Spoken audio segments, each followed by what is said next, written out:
Kinematics, the V equation.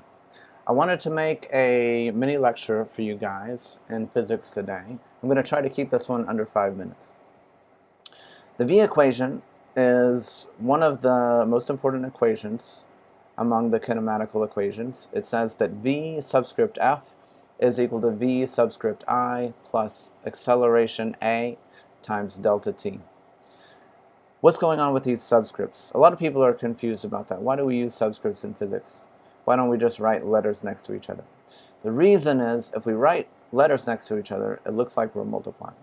So whenever we want to add a letter to a variable to describe what it's all about, we're always going to use it as a subscript. So VF is going to be velocity F, which means velocity final. That's the velocity at the end of a process, something that's happening. Initial velocity, that's VI, I for initial, that's the velocity at the beginning of a process. Acceleration, that's the rate at which velocity is changing over the process.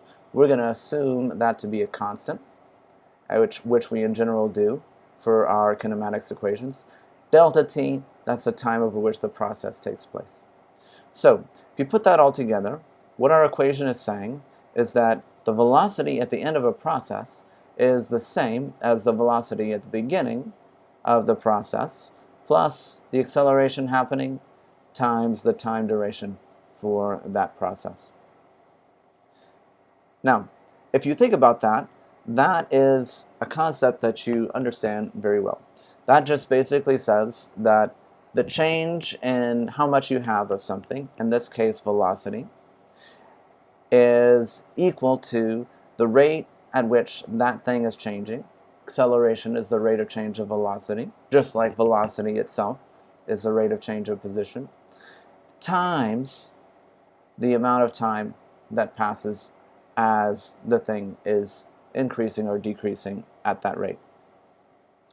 I've put a few examples of that concept down here. If you want to pause the video, you can look at these and see that these are very familiar concepts to just about everyone. I'll describe one of them.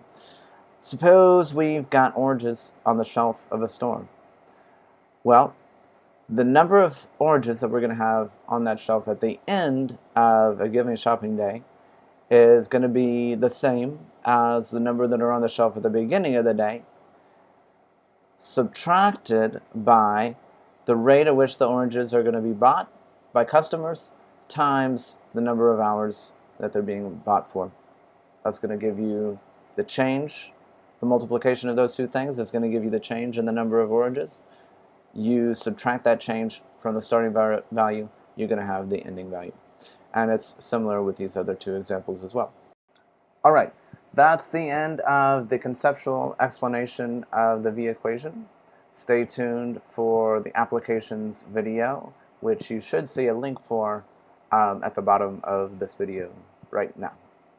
Okay, see you soon.